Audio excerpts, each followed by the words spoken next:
গুনাহের মধ্যে সবচাইতে বড় একটা গুনাহ আছে, যেই গুনাহটা আমরা স্বপ্নেও না করার চিন্তা করি, আল্লাহর কাছে দোয়া করো, আল্লাহ আমি যেন এটা স্বপ্নেও না করি। ওয়ালাম ইয়ানকুসুল মিকিয়াল ওয়াল মিজান,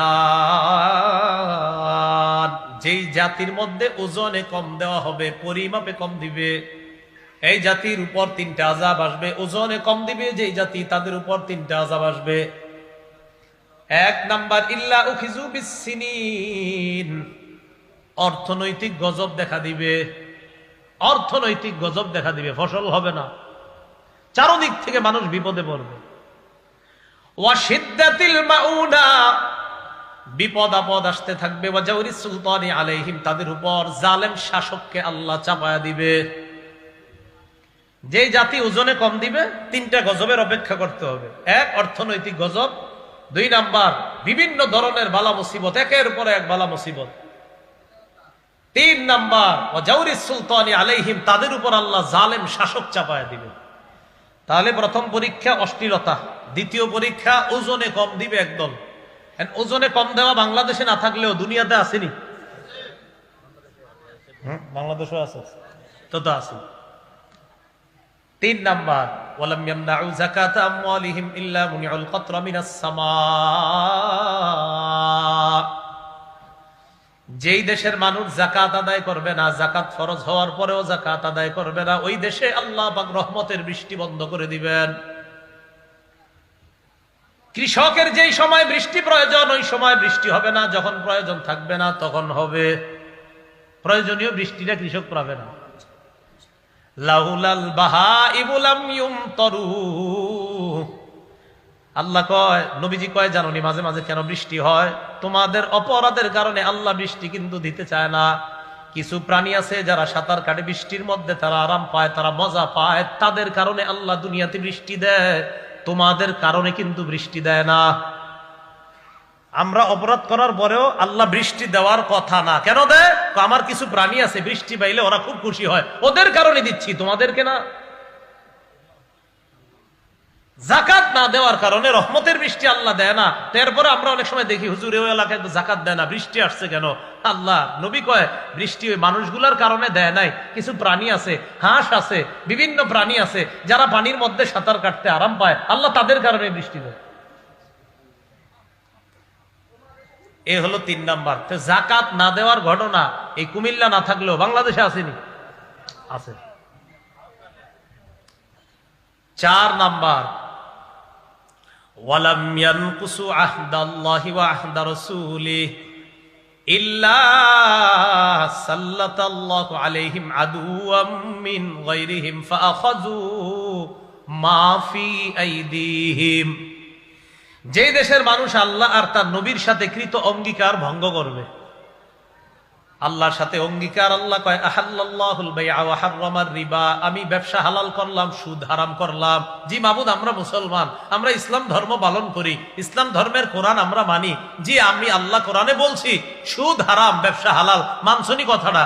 জি আল্লাহ, আমরা মেনে নিলাম আপনার কোরআন, সুদ ছাড়ছেননি তো, মানলেন কই? আল্লাহ আর তার নবীর সাথে করা অঙ্গীকার যারা খেলাফ করবে, ওই দেশের উপর বহিরাগত শত্রু আল্লাহ চাপায়া দিবে, বাহিরের শত্রু এই দেশের দামি সম্পদগুলা ছিনিয়ে নিবে। এটা চার নাম্বার। পাঁচ নাম্বার, ওয়ালাম তাহকুম আইম্মাতুহুম বিকিতাবিল্লাহ, যেই দেশের মুসলিম শাসক আল্লাহর কিতাব অনুযায়ী ফয়সালা করবে না, ইল্লা জাআলাল্লাহু বাসাহুম বাইনাহুম, ওই দেশে মুসলমানে আল্লাহ যুদ্ধ লাগায় দিবে। এই পাঁচ অপরাধে বিভিন্ন গজব আসবে, মনে থাকবে নি? তাহলে এক নাম্বার, অশ্লীলতা ছড়ায়া পড়বে। এই অশ্লীলতা ছড়ায়া পড়লে এমন গজব আসবে যে গজবের নাম আগের জাতি শুনে নাই। দুই নাম্বার, ওজনে যেই দেশে কম দিবে সেই দেশে গজব আসবে তিনটা। অর্থনৈতিক অভাব, ধন সম্পত্তিতে সমস্যা, ধন সম্পদ হবে না, জালেম শাসক তাদের উপর চেপে বসবে। তিন নাম্বার, যেই দেশের মানুষ যাকাত দিবে না তাদেরকে রহমতের বৃষ্টি আল্লাহ দিবে না। শুধু চতুষ্পদ জন্তুর কারণে রহমতের বৃষ্টি দেয় আল্লাহ, কিন্তু মানুষে আল্লাহ দিতেন না। এরপরে আল্লাহ দেয় মাঝে মাঝে, কেন? আমার প্রাণীগুলা এইগুলা একটু মজা পায়, আরাম পায়, তাই তাদেরকে দেয়। চার নাম্বার, যে দেশের মানুষ আল্লাহ আর তার নবীর সাথে করা ওয়াদা ভঙ্গ করবে, ওই দেশে আল্লাহ বহিরাগত শত্রু চাপায়া দিবে, ওই দেশের দামি সম্পদগুলাও বাহিরের শত্রু ছিনায় নিবে। 5 নাম্বার, যেই দেশের শাসক মুসলমান শাসক আল্লাহর কিতাব অনুযায়ী ফয়সালা করবে না, সেই দেশে মুসলমানে যুদ্ধ লাগবে। আল্লাহ আমাদেরকে কথাগুলা বুঝার তৌফিক দান করেন। তাহলে আবার আগের কথা, ছোট অপরাধ করা যাবে না, ছোট নেকের কাজ ছাড়া যাবে না। তাহলে কিছু গুনাহের কথা জানলাম, এই গুনাহগুলাও আমরা করব না ইনশাআল্লাহ। সবাই মাথায় রাখবেন যে আমার কোন গুনাহের কারণে যেন আমার পাশের ভাইটা কষ্ট না পায়, আমার অপরাধের কারণে আমার ভাইটা যেন কষ্ট না পায়, আমার অপরাধের কারণে এই এলাকার মানুষগুলা যেন কষ্ট না পায়। আল্লাহ কথাগুলা বুঝার তৌফিক দান করেন। ব্যভিচারের গুনাহ, জিনার গুনাহ। সহিহ বুখারীর বর্ণনা 6612 নম্বর হাদিস। এই হাদিসের মধ্যে আসছে রাসূলুল্লাহ সাল্লাল্লাহু আলাইহি সাল্লাম বলেন, ইন্নাল্লাহা কাতাবা আলা ইবনি আদম হাজ্জাহু মিনাজ জিনা আদরাকা যালিকা লা মাহালা। আদম সন্তানের উপর আল্লাহ জিনার পরীক্ষা অবধারিত করে দিয়েছেন, জিনার যে কোনো পরীক্ষা। আদম সন্তান শুধুমাত্র মনে করে একটা অপরাধ জিনা, নবী কয় না না, চোখের জিনা এটাও একটা পরীক্ষা, কানের জিনা পরীক্ষা, হাতের জিনা পরীক্ষা, অঙ্গ প্রত্যঙ্গের জিনা পরীক্ষা। চোখ বলবে অন্যদিকে তাকাও, এটা আল্লাহর পরীক্ষা। নবী বলেন এটা তোমার চোখের জিনা, এইটা তোমার চোখের পরীক্ষা, এই পরীক্ষায় তোমার পাশ করা লাগবে। ফাজিনাল আইনি আন-নাজরু, নবী বলেন চোখের জিনা হলো দেখা। ওয়া জিনাল লিসান আল মানতিক, মুখের জিনা হলো কথা বলা। হাসবেন না যুবক ভাই, কারো সাথে আপনি ফোনে কথা বললেন, অপর পাশে যদি এমন একটা মেয়ে থাকে যার সাথে আপনার পর্দা ফরজ, এটা আপনার মুখের জিনা। কথা বলার পর এবার আপনি উল্টা পাল্টা কল্পনা করলেন, এটা আপনার কলবের জিনা। তার সাথে কোনোদিন সাক্ষাৎ করলেন, এই সাক্ষাতের পর তার দিকে তাকাইলেন, চোখের জিনা। তার শরীরে স্পর্শ করলেন, হাতের জিনা। পা দিয়ে হেঁটে হেঁটে তার সাথে সাক্ষাতের জন্য রওনা করলেন, এটা আপনার পায়ের জিনা। ওয়াল ফারজু ইউসাদ্দিকু যালিকা ওয়া ইউকাযযিবু, লজ্জাস্থান এই জিনাকে বাস্তবে রূপদান করে, নাউযুবিল্লাহ। ব্যাপক ভাবে ছড়ায় পড়ছে। অভিভাবক সন্তানগুলার খবরদারি করেন। ছেলে মেয়ের খবরদারি আপনি জানি পারবেন না, যারা বাবা আছেন আপনার বিবিরে বলবেন, কারণ বিবি সাধারণত ছেলে মেয়ের রুমে ঢোকার জন্য পারমিশন তেমন লাগে না। বাবার সাথে একটু সম্পর্কটা কেমন হয় ছেলে মেয়েদের ভাষায়, যে বাবা একটু লজ্জা বোধ করে, কিন্তু মা সমস্যা নাই, মা ছেলে মেয়ের রুমে ঢুকে যায়, সমস্যা নেই। এজন্য আপনি আপনার বিবিরে বলেন ছেলে মেয়ের খবরদারি করো।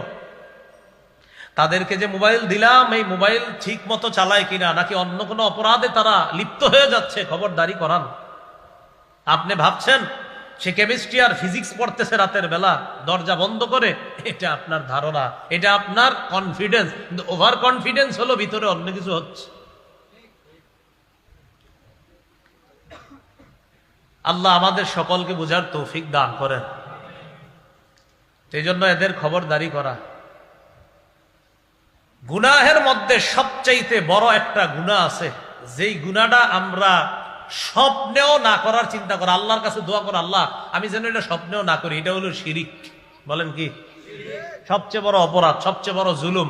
আল্লাহর কাছে বলবেন আল্লাহ প্রকাশ্যে তো দূরের কথা, আমি স্বপ্নেও শিরিক যাতে না করি। স্বপ্নে শিরিক করলে গুনাহ হবে না, কিন্তু এটা বলবেন যে আল্লাহ আমি কোনোদিন স্বপ্নেও যেন শিরিক না করি। শিরিক সবচেয়ে বড় অপরাধ, সবচেয়ে বড় পাপ।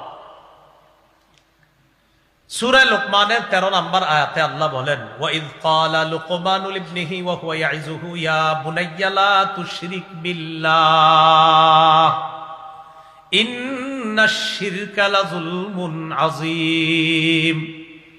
ওই সময়কে স্মরণ করুন, লোকমান যখন তার সন্তানকে উপদেশ দিতে গিয়ে বললেন, সন্তান আল্লাহর সাথে শিরিক করবা না, শিরিক সবচেয়ে বড় জুলুম। শিরিক করলে জান্নাত হারাম হয়ে যায়, বলেন নাউজুবিল্লাহ। সূরা মাইদার 72 নম্বর আয়াতে আল্লাহ বলেন, ইন্নাহু মান ইউশরিক বিল্লাহ ফাকাদ হারামাল্লাহু আলাইহিল জান্নাহ ওয়া মাওয়াহুন নার। যে ব্যক্তি আল্লাহর সাথে শিরিক করে, আল্লাহ তার জন্য জান্নাত হারাম করে দেয়, আর তার ঠিকানা হলো জাহান্নাম, নাউজুবিল্লাহ। তাহলে শিরিককারী ঠিকানা কোথায় বলেন তো? জাহান্নাম। শিরিক করা যাবে না। শিরিক অমার্জনীয় অপরাধ। সূরা নিসার 48 নম্বর আয়াতে আল্লাহ বলেন, ইন্নাল্লাহা লা ইয়াগফিরু আন ইউশরাকা বিহি ওয়া ইয়াগফিরু মা দুনা যালিকা লিমান ইয়াশা। নিশ্চয়ই আল্লাহ শিরিকের অপরাধ ক্ষমা করেন না। ওয়া ইয়াগফিরু মা দুনা যালিকা লিমান ইয়াশা, এর চাইতে নিচে যত পাপ আছে এই পাপের জন্য তওবা করলে আল্লাহ ক্ষমা করে দেন। শিরিকের অপরাধ ক্ষমা করে না। হ্যাঁ, শিরিক যদি চিরতরে ছেড়ে দেন, আমি আর শিরিক করব না, এইভাবে তওবা করেন, তাহলে ক্ষমা পাওয়ার আশা আছে। কিন্তু আপনি শিরিক করছেন, মসজিদে নামাজ পড়েন, সেজদা করেন, আবার মাঝে মাঝে কোথায় জানি যান, যাই লাফালাফি করেন, আবার অন্য কারো মানুষের পায়েও সেজদা করেন, এখানে সেখানেও আপনি সেজদা করেন, আল্লাহকেও সেজদা করছেন, আবার অন্য কাউকেও সেজদা করছেন। এটা কেমন সেজদা? এটা শিরিক। আল্লাহ আমাদেরকে শিরিকের গুনাহ থেকে বাঁচার তৌফিক দান করেন। তাহলে শিরিক অমার্জনীয় অপরাধ, শিরিকের কারণে জান্নাত হারাম হয়। শিরিক সবচেয়ে বড় জুলুম,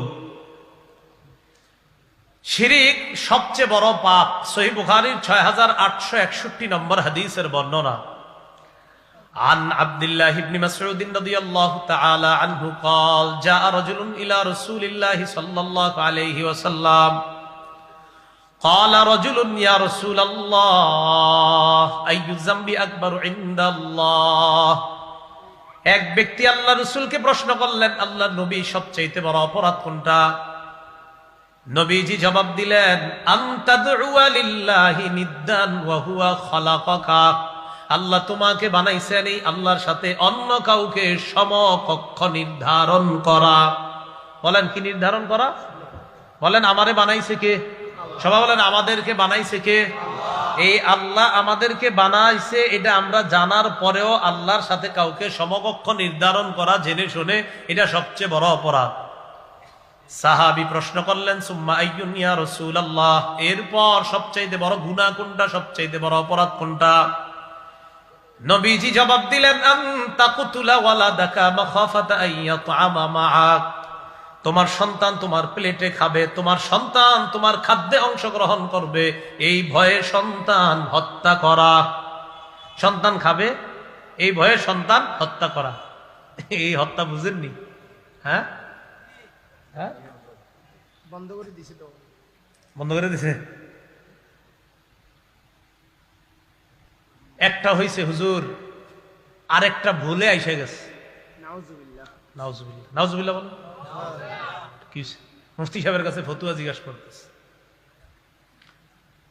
আল্লাহ পাক রব্বুল আলামিন বলেন, লা তাকতুলু আওলাদাকুম খাশিয়াতা ইমলাক, দারিদ্রতার ভয়ে সন্তান হত্যা করবা না। নাহনু নারযুকুহুম ওয়া ইয়্যাকুম, আরেক জায়গায় বলছে নাহনু নারযুকুকুম ওয়া ইয়্যাহুম, তোমাদেরকে আর যেটারে পাঠামু সেটাকে। আরেক জায়গায় বলছে যাকে পাঠাচ্ছি তাকে আর তোমাদেরকে আমি রিজিক দেই। সুবহানাল্লাহ। বাপের রিজিক দেয় কে? মারে দেয় কে? যেটাকে পাঠাবে ওই মা বাবার মাধ্যমে সেটাকে কে দিবে রিজিক? আল্লাহ বলছে দারিদ্রতার ভয়ে সন্তান হত্যা করবা না। তো 2 নাম্বার সবচাইতে বড় অপরাধ, তোমার সন্তান তোমার খাদ্যে অংশগ্রহণ করবে, এই ভয়ে সন্তান হত্যা করা। 3 নাম্বার, সুম্মা আইয়ুন ইয়া রাসূলুল্লাহ, 3 নাম্বার সবচাইতে বড় অপরাধ কোনটা? নবীজি জবাব দিলেন, আনতুজানি হালিলাতা জারিকা, তোমার প্রতিবেশীর স্ত্রীর সাথে ব্যভিচার করা। বেচারা তার স্ত্রীকে রেখে গেছে, আপনাদের এলাকাবাসীর দায়িত্ব ছিল তার এই স্ত্রীর সম্মান, মান সম্মানের হেফাজত করা আপনাদের। এটা না করে আপনি ফুসলিয়ে নিয়ে মিনিয়ে তার সাথে আপনি অবৈধ কর্মে কোনো লিপ্ত হয়ে গেলেন, এটা আল্লাহর কাছে সবচেয়ে বড় অপরাধের একটা। উচিত ছিল তাকে মায়ের নজর, তাকে মেয়ের নজর, তাকে আপনি আপন বোনের নজরে তার দিকে দৃষ্টি দেওয়া। এর মানে আবার তার চেহারা দেখা এমন না, অর্থাৎ এমন মনে করা সে আমার বোনের মতো, সে আমার মায়ের মতো, সে আমার খালার মতো, তার দিকে লুলুক দৃষ্টিটা দেওয়া এটা আমার অন্যায়। এটা আপনার ভিতরে থাকা উচিত ছিল। উল্টা না করে আপনি সুযোগের সদ্ব্যবহার করছেন, এবং সুযোগের এটা অসৎ ব্যবহার, সদ্ব্যবহার না, অসৎ ব্যবহার করে কারো সাথে আপনি অবৈধ সম্পর্কে জড়িয়ে পড়লেন, যেটা আপনার উচিত হয় না। এই প্রতিবেশীর কারো বিবির সাথে এই অপকর্ম করাটা, এটা সবচেয়ে বড় অপরাধের একটা। তাহলে 1 নাম্বার শিরিক করা। 2 নাম্বার, আমার সন্তান কে খাবে, কে পালবে, এটারে কে খাওয়াবে, এই ভয়ে সন্তান হত্যা করা। 3 নাম্বার, প্রতিবেশীর কারো স্ত্রীর সাথে অবৈধ সম্পর্কে জড়িয়ে পড়া, অবৈধ সম্পর্ক স্থাপন করা। আল্লাহ হেফাজত করুন। শিরিক সবচাইতে বড় কবিরা গুনাহ। সহিহ বুখারীর বর্ণনা 2653 নম্বর হাদিস, 2653। এই হাদিসের বর্ণনাকারী আব্দুল্লাহ ইবনে আমর ইবনুল আস রাদিয়াল্লাহু তাআলা আন, তিনি বলেন, ক্বালা রাসূলুল্লাহ সাল্লাল্লাহু আলাইহি ওয়াসাল্লাম আল কাবাইর, নবীজি বলেন সবচেয়ে বড় কবিরা গুনাহ 1 নাম্বার আল ইশরাকু বিল্লাহ। সবচাইতে বড় কবিরা গুনাহ এই হাদিসে রাসূল 4টা বলছে। বলেন কয়টা? 1 নাম্বার আল ইশরাকু বিল্লাহ, আল্লাহর সাথে শিরিক করা। এই হাদিসে 4টা আছে, কোন কোন হাদিসে 9টাও আছে, আরো বেশি আছে। 1 নাম্বার আল ইশরাকু বিল্লাহ, আল্লাহর সাথে শিরিক করা। 2 নাম্বার কতলুন নাফসি, অন্যায়ভাবে কোন মানুষ হত্যা করা। 3 নাম্বার ওয়াল ইয়ামিনুল গুমুস, মিথ্যা শপথ করা। বলেন কি করা? 4 নাম্বার উকুকুল ওয়ালিদাইন, পিতামাতার নাফরমানি করা। কোন বর্ণনা এটার সিরিয়াল 3 নাম্বার বা 2 নাম্বার পিতামাতার নাফরমানি করা। 1 নাম্বার শিরিক করা, 2 নাম্বার ধরতে পারেন পিতামাতার নাফরমানি করা, 3 নাম্বার কাউকে হত্যা করা, 4 নাম্বার মিথ্যা শপথ করা। এই বর্ণনায় আরেকটা আসছে মিথ্যা কথা বলা, শাহাদাতু জুরের কথা আসছে, আপনার ইয়ামিনুল গুমুসের পরিবর্তে শাহাদাতু জুর, মিথ্যা কথা বলা। এই 4টা অপরাধ সবচেয়ে বড় প্রধান কবিরা গুনাহ। তো 1 নম্বরে সিরিয়ালে রাসূল বললেন শিরিক করা। বলেন কি করা? তাহলে আসেন, ছোট গুনাহ, ছোট গুনাহ আর এই কবিরা গুনাহ, এটা কি শুধু করা যাবে না? স্বপ্নেও না? ওই যে স্বপ্নেও না, আল্লাহ স্বপ্নেও যাতে শিরিক না করি এটা বলা। তাহলে ছোট গুনাহ তো করবোই না, বড় কোন গুনাহ আল্লাহরে বলবো আল্লাহ এটা যেন স্বপ্নেও আমি শিরিক না করি মাবুদ। শিরিক করবেন, শেষ, বরবাদ, একদম সব শেষ। আল্লাহ আমাদেরকে শিরিকের গুনাহ থেকে বাঁচার তৌফিক দান করেন। এবার আপনাদেরকে একটা আয়াত শোনাই কোরআনের। দেখেন আমাদের নবীজিকে আল্লাহ কি বলছে। আল্লাহর পরে এই জগৎ বলেন, পরের জগৎ বলেন, যত জগৎ বলেন, আল্লাহর পরে যিনি শ্রেষ্ঠ তিনি হলেন মুহাম্মদুর রাসূলুল্লাহ সাল্লাল্লাহু আলাইহি ওয়াসাল্লাম। এই নবীকে আল্লাহ কি বলছে দেখেন, সূরা জুমারের 65 নম্বর আয়াতে আল্লাহ বলেন, লা ইন আশরাকতা লা ইয়াহবাতান্না আমালুকা। আল্লাহ বলেন, হাবিব ওয়ালাকাদ উহিয়া ইলাইকা ওয়া ইলাল লাযিনা মিন ক্বাবলিক, শুনেন হাবিব, আপনার প্রতিও ওহী প্রেরণ করা হলো, আপনার পূর্ববর্তী যত নবী সবার প্রতি ওহী প্রেরণ করা হয়েছে। কি? লাইন আশরাকতা, হাবিব আপনিও যদি শিরিক করেন। আমাদের নবী তো কোনোদিনও করবে না। নবীরে বুঝায়া, নবীরে বইলে আমাদেরকে আল্লাহ বলতেছে, শোনো আমার হাবিবরে কি বলছি দেখো, হাবিব আপনি যদি শিরিক করেন, লা ইয়াহবাতান্না আমালুকা, আপনার আমল নামাও সব বরবাদ। নবীজিরে বলতেছে। নবীজির আমল কি পরিমাণ বেশি, মানে এটা তো কল্পনা করা যাবে না। নবীজিরে বলতেছে আপনি শিরিক করলে আপনার আমল বাদ হয়ে যাবে। তো নবীজি শিরিক করবে না এটা তো আল্লাহও জানেন, কিন্তু আল্লাহ নবীর মাধ্যমে বুঝাইতেছে, দেখো আমার নবীকে আমি বলতেছি আপনি শিরিক করলে আমল সব বরবাদ, তা আমাদের আপনার কি অবস্থা হবে? এজন্য ভাই শিরিক করেন না। আমি মাঝে মাঝে বলি, সহজ সরল জীবন যাপন করেন, নামাজ পড়েন, রোজা রাখেন, হজ ফরজ হইলে হজ করেন, জাকাত ফরজ হইলে জাকাত দিয়ে দেন। কেন আপনি এদিক সেদিক দৌড়াইয়া ওই নিয়ম পালন করা লাগবে, ওইটা করা লাগবে, ওইটা করা লাগবে, কেন এইগুলা করেন? এটা আসতে করেন। এই যে নিয়ম কানুন অনুযায়ী তো বলে, কেন সহজ সরল ভাবে জান্নাতে যাইতে ভাল লাগে না আপনার? আপনার না হুজুর আমি এত সোজা কিনলে যাবো, আগে 50-60 বছর জাহান্নামে খাটি তারপর যাই। আরে কেন? জান্নাতে যাওয়াটা তো আপনারে বলতেছে হালাল খাও, নামাজ পড়ো, রোজা রাখো, জাকাত ফরজ হলে জাকাত দাও, হজ ফরজ হলে হজ করো, শেষ। হালাল খাও, নামাজ পড়ো, রোজা রাখো, এই দিন করতেই হবে। টাকা থাকলে জাকাত দাও, টাকা থাকলে হজ করো, খালাস, মরো, জান্নাতে ঢুকো, শেষ। না, আপনি নিয়ম পালন করতে হবে। কি? 3000 টাকা দিয়ে ওই জায়গায় যেতে হবে, 5000 খরচ করে 3 দিনে 4 দিনে 5 দিনে হুজুর অমুক জায়গায় যাবো, অনেকদিন ধরে আমার পুতের বউর ছেলে হয় না, মেয়ে হয় না, একটা ব্যাপার আছে, ওখানে গিয়া সেই ব্যাপারটা করতে হবে। আল্লাহ হেফাজত করেন, আল্লাহ হেফাজত করেন। আমি কুমিল্লার ছেলে হিসেবে আপনাদের প্রতি মায়া কম না বেশি? বেশি। আল্লাহ হেফাজত করেন। আল্লাহ আমাদের কুমিল্লাবাসী সবার সাথে আমারে জান্নাতে দেখা করান, সব মুসলমানদের সাথে যেন আমরা একত্রিত জান্নাতে হতে পারি, আল্লাহ তৌফিক দান করেন। বিশ্বাস করেন, একদম দিল থেকে বলতেছি, সহজ বিষয়গুলা কেন কঠিন বানান? ছোট অপরাধ করা যাবে না। বড় অপরাধ স্বপ্নেও দেখা যাবে না, ছোট অপরাধ বড় গুনাহ দেখা যাবে না। আচ্ছা, শিরিক করলে এত বড় অপরাধ যে 10টা বড় অপরাধের কথা রাসূল সাল্লাল্লাহু আলাইহি সাল্লাম হযরত মুআজ ইবনে জাবাল রাদিয়াল্লাহু তাআলা আনহুকে শিক্ষা দিয়েছেন, মুআজ আমি তোমারে 10টা বিষয় শিখাইয়া দেই, এই বিষয়গুলা তুমি ভালো করে মনে রাখবা। কয়টা বিষয়? তো এই 10টা বিষয় গুরুত্বপূর্ণ কিনা, এগুলো আমাদেরও শিখা লাগবে কিনা? মুসনাদে আহমদ কিতাবের নাম 22,075 নম্বর হাদিস। মুআজ ইবনে জাবাল রাদিয়াল্লাহু তাআলা আনহু বলেন, আওসানি খলিলি সাল্লাল্লাহু আলাইহি ওয়াসাল্লাম বিআশরি কালিমাত। নবীজি আমারে 10টা জিনিস শিখাইয়া দিয়েছেন, আপনারা মুখস্থ করা লাগবে। করবেন নি? আচ্ছা, 1 নাম্বার, লা তুশরিক বিল্লাহি শাইআ ওয়া ইন কুতিলতা ওয়া হুররিকতা। মুআজ, তোমাকে যদি জ্বালিয়ে দেওয়া হয়, তোমাকে যদি পুড়িয়ে দেওয়া হয়, তুমি আল্লাহর সাথে শিরিক করবা না। তোমারে যদি জ্বালিয়ে দেওয়া হয়, তোমাকে যদি পুড়িয়ে দেওয়া হয়, আল্লাহর সাথে শিরিক করবা না। তাহলে 1 নাম্বার। 2 নাম্বার, ওয়ালা তাউক্কান্না ওয়ালিদাইকা ওয়া ইন আমারাকা আন তাখরুজা মিন আহলিকা ওয়া মালিকা। মুআজ, তোমার মা বাবা যদি তোমাকে সম্পদ থেকে বের করে দেয়, তোমার মা বাবা যদি তোমাকে পরিবার থেকে বের করে দেয়, সম্পদ থেকে আলাদা করে দেয়, এরপরেও মা বাবার নাফরমানি করবা না। মা বাবা বলবে বেরো, পাল্টা বেয়াদবি করেন না। আপনি কি মনে করেন আপনি আব্বা আম্মা আপনার নিব না?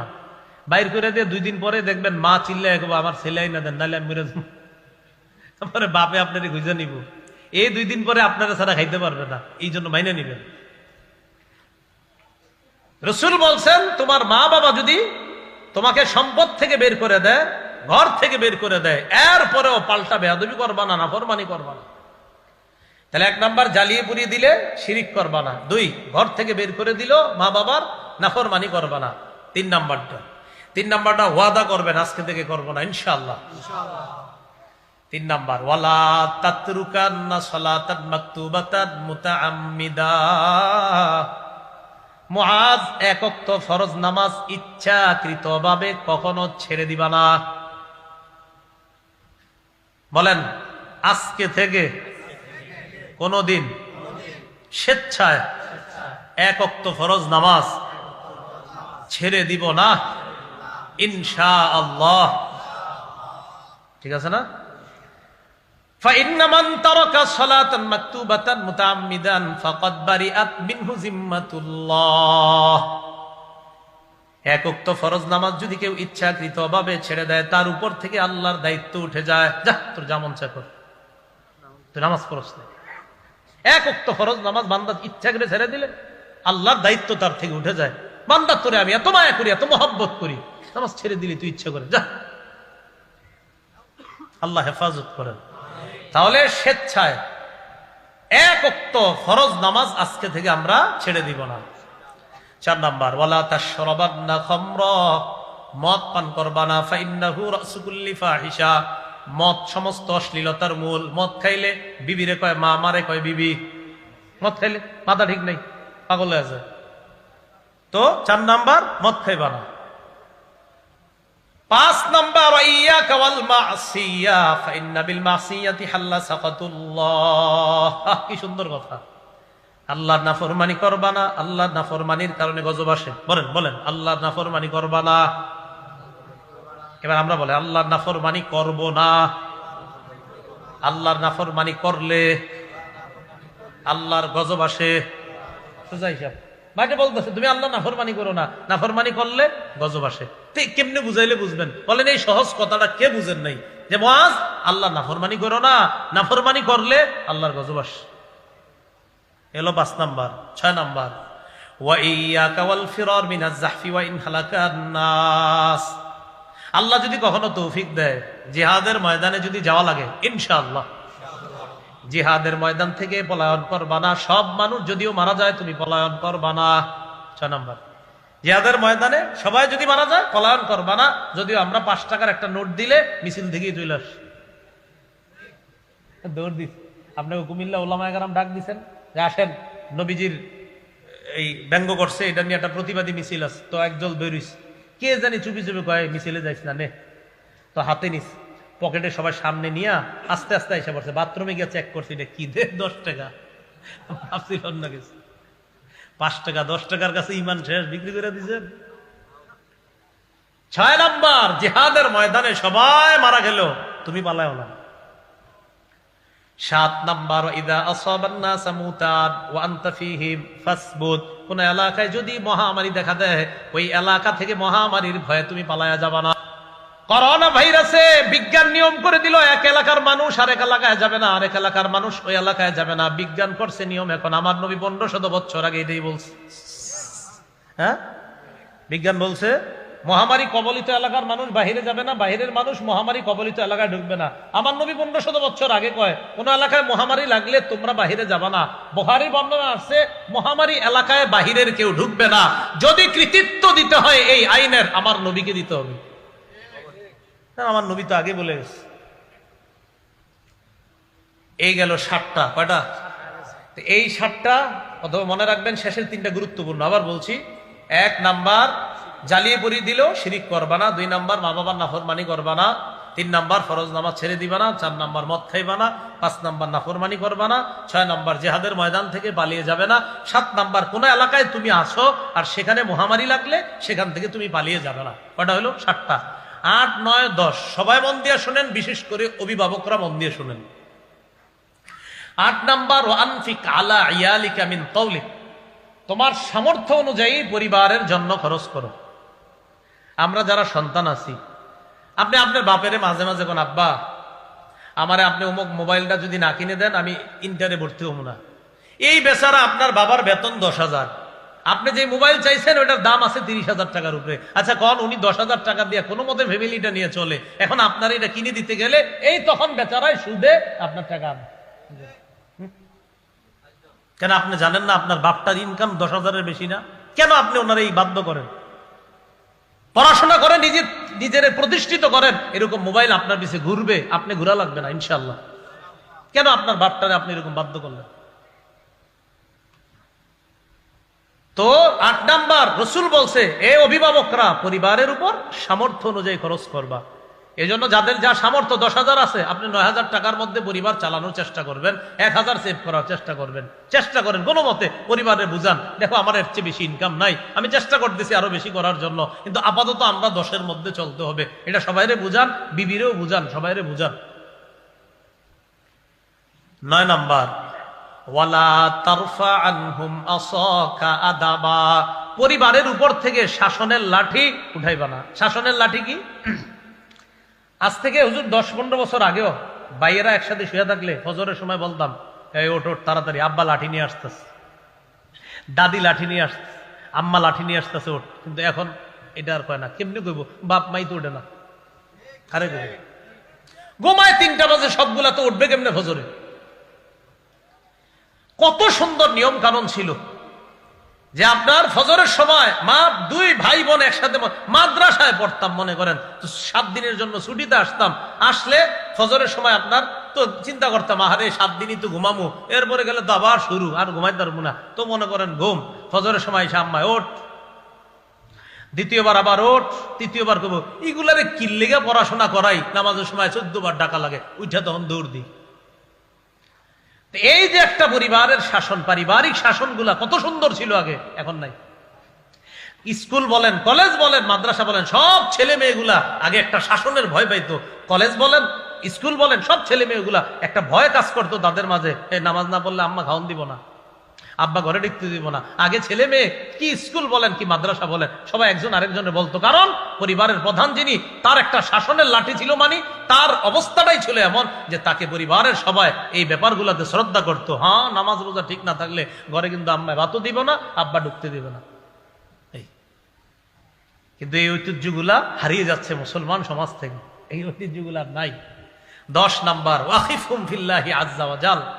আল্লাহর ব্যাপারে পরিবারকে সবসময় ভয় দেখাও। প্রতিদিন এশার নামাজের পর বা যখন পারেন পরিবারের সদস্যগুলা নিয়ে বসেন, বৈশা কিতাব পড়েন, কিতাব পড়া শোনান, এদেরকে বুঝান, শোনান যে হযরত আবু হুরায়রা বলেন, নবীজি এটা বলেছেন, আল্লাহ তাআলা বলেন, এটা বলেছেন।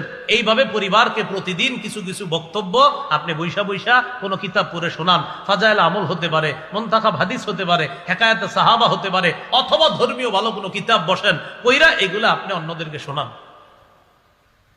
এখন ফাজাইলে আমল তাহকিক হিসাবে বের হইছে, আপনার তাহকিক করে বের হইছে। মানে তাহকিক মানে আগেরটাকে আবার এটাকে তাহকিক করে বিশুদ্ধ আকারে নতুন করে বের করা হয়েছে। তো আপনি এটা কিনে নেন, কিনে ঘরে আরেকজনকে বসে বসে শোনান, মেয়েরে শোনান, পরিবারে শোনান, ছেলে মেয়েগুলারে প্রতিদিন অন্তত আধা ঘন্টা বলে নেন যে ওই টাইমে সবাই ওই ঘরে বসে যাইবা, আমাদের তালিম হবে। আখিফহুম ফিল্লাহি আযজা ওয়া জাল। 10 নাম্বার, সন্তানকে ভয় দেখাও। 9, 8, 9, 10টা মনে থাকবে নি। 8 সামর্থ্য অনুযায়ী খরচ, 9 শাসনের লাঠি উঠাইবা না। মানে আমার সন্তান এমন হওয়া, এমন একজন বাপ হওয়া আমি যে আমার সন্তান অন্তত এটা বুঝে যে আমার বাপটা এমন, আমি দুনিয়ার কোনো চাহিদা পেশ করলে আমার বাপ চেষ্টা করবে আমার চাহিদাটা পূরণ করতে, কিন্তু আখিরাতের ব্যাপারে আমার বাপ আমার একটু ছাড় দিবে না। আপনার সন্তানের যেন এই মানসিকতা তৈরি হয় আপনার কাছে। 10 নাম্বার, পরিবারকে আল্লাহর ব্যাপারে ভয় দেখাও। কেউ ভাই পারা যাবেন ইনশাআল্লাহ? তাহলে এই 10টা উপদেশ মুআয ইবনে জাবাল রাদিয়াল্লাহু তাআলা আনহুকে রাসূল দিলেন। আজকে এই পর্যন্তই।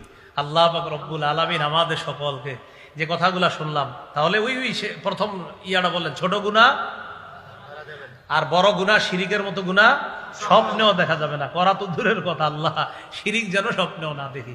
ছোট গুনাহ করা যাবে না, আর নেকির কাজ ছোট হলেও করা যাবে না।